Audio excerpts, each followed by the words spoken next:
弟兄姊妹平安，今天是2022年的3月15号。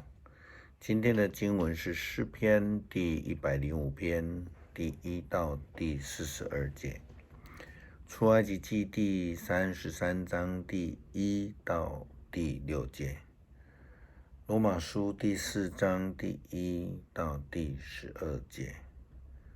今天要跟大家分享的主题是偶像崇拜。什么是偶像崇拜？出埃及记告诉我们不可敬拜偶像，它的标准是这样子的：我以外你不可敬拜别的神明，不可为自己造任何偶像，也不可仿照天上、地上或地底下水里的任何形象，不可跪拜或侍奉任何偶像，因为我是上主你的上帝。我绝不容忍跟我对立的神明，恨恶我的人，我要惩罚他们，甚至到3、4代的子孙。但爱我、遵守我命令的人，我要以慈爱待他们，直到千代子孙。出埃及记第20章第3到第6节的记载。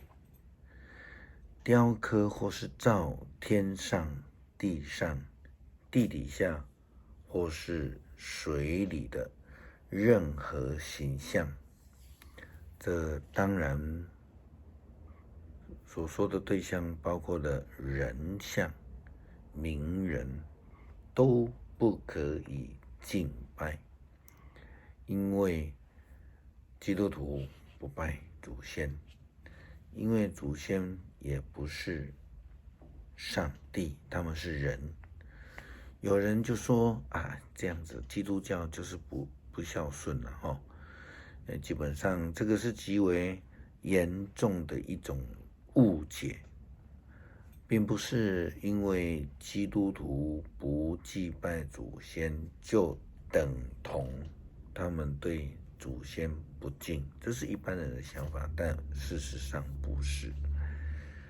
出埃及记的以色列人，他们在学习敬拜上帝的事情的时候，除了学习跟随上帝脚步以外，还要学习不去制造并且敬拜偶像，因为他们过去可能在埃及的430年当中，已经学会了各种偶像的崇拜，他们都了解。但是因此呢，我们就看到，当摩西去要带领以色列出埃及的时候，就有发生了10个灾难。这10个灾难是因为法老王他决定10次去插在敬拜的地方他们就可以。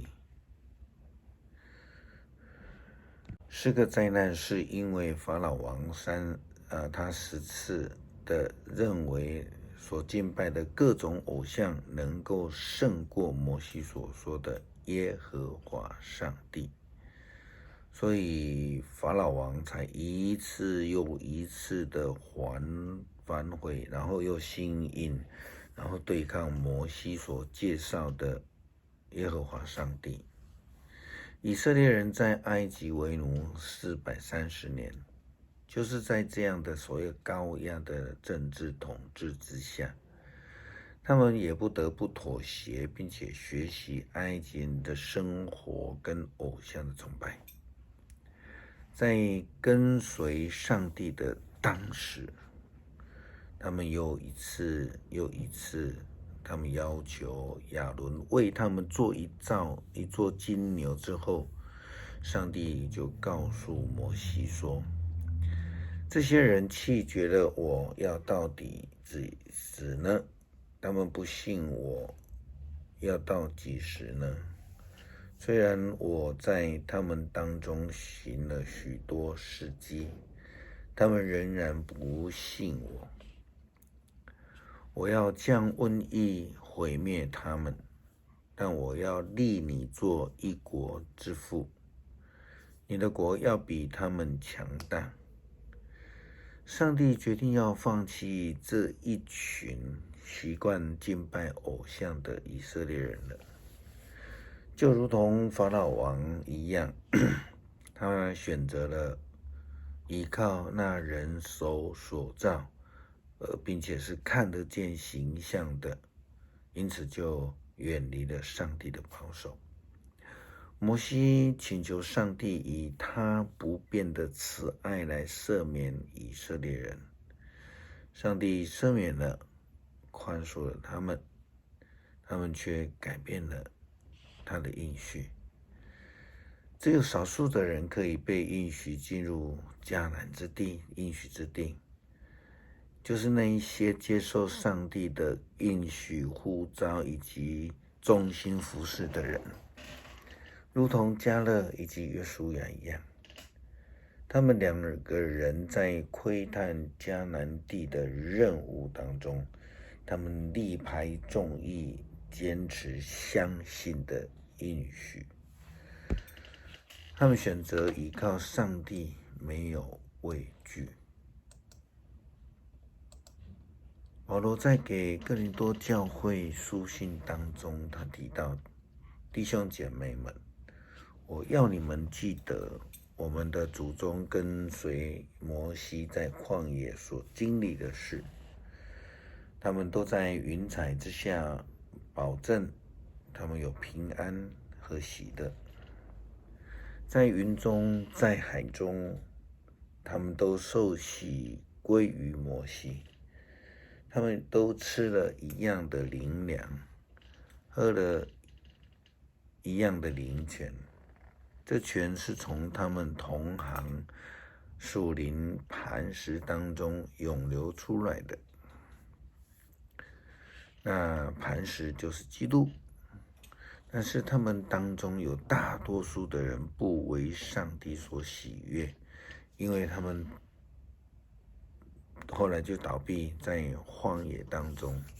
这一切都是我们对我们的一个鉴定审判，警告我们不可以像他们这样的贪爱那邪恶的事情，不可以像他们当中的一些人一样去敬拜偶像。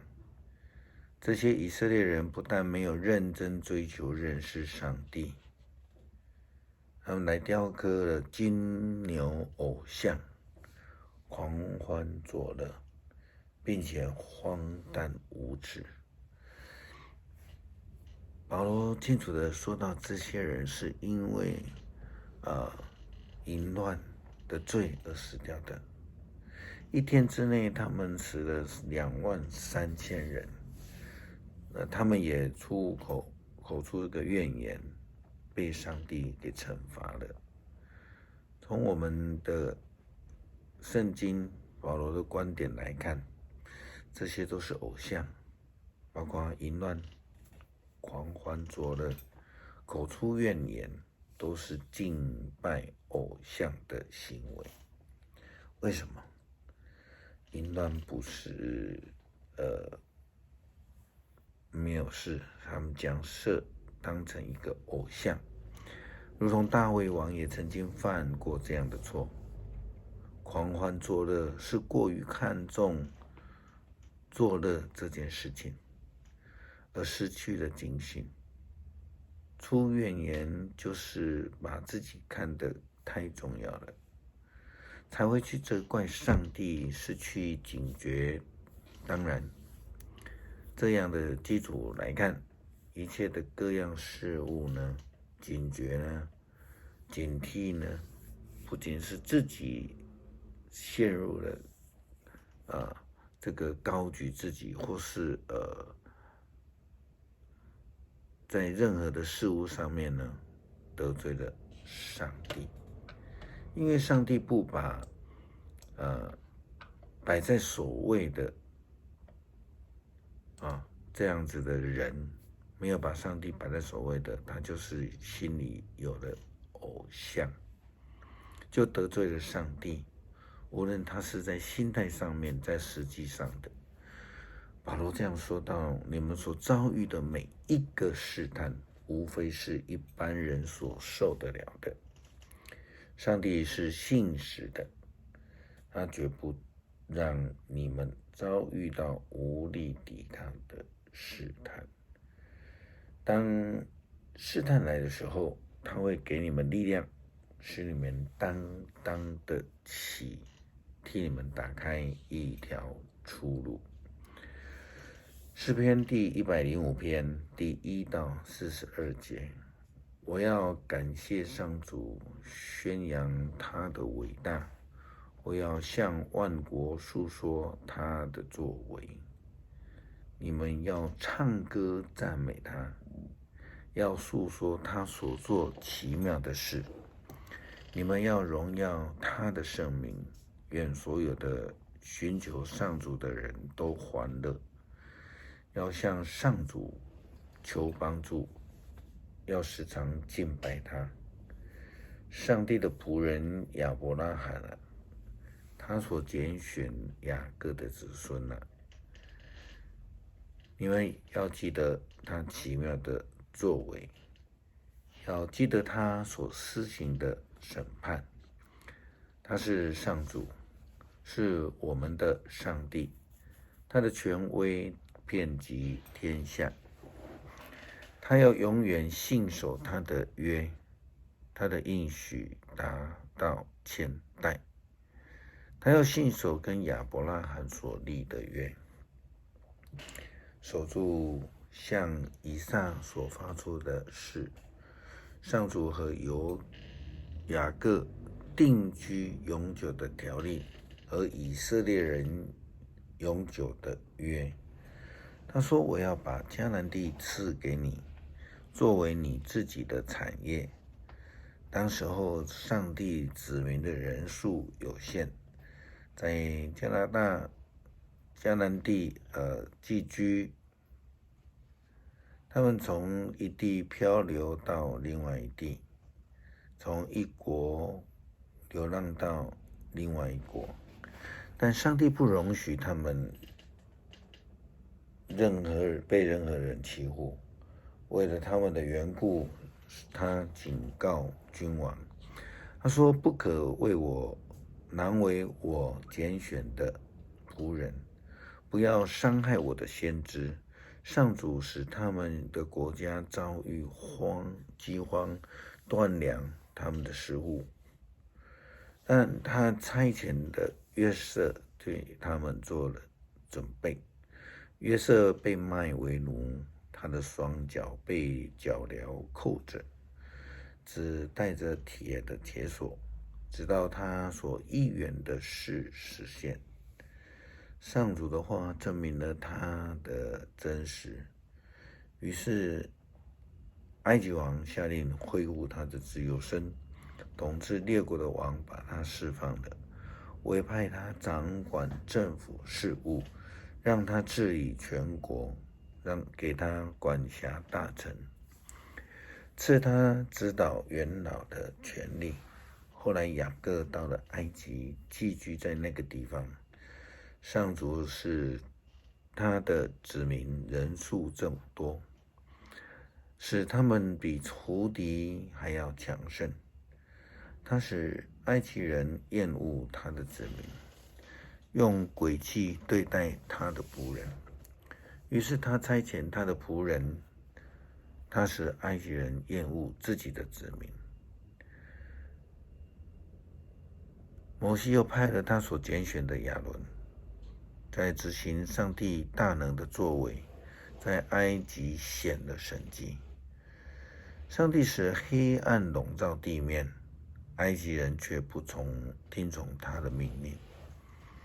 他使他们河水都变成血，消灭了所有的鱼类。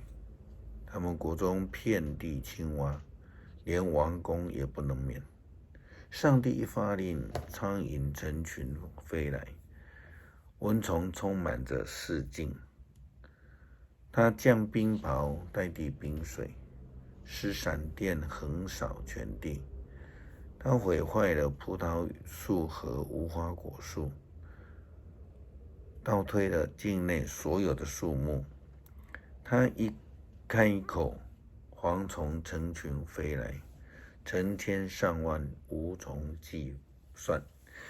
他们吃光了境内的蔬菜，吞尽了所有的五谷。他击杀了境内每一个家的长子，杀灭了他们的头胎。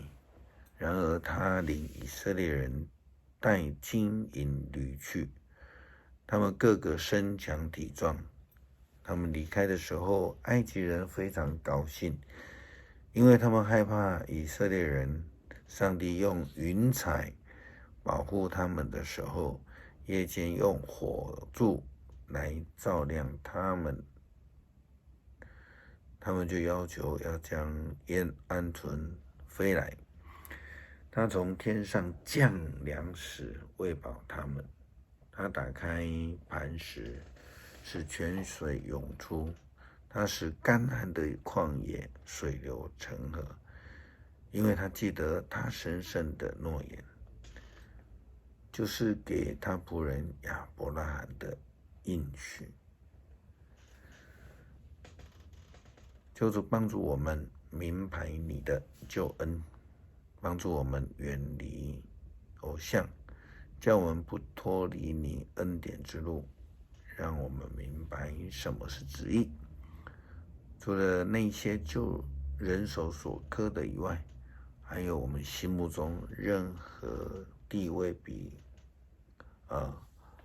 高过于上帝的人事物，求主都帮我们除去。感谢是奉主耶稣基督的圣名求，阿们。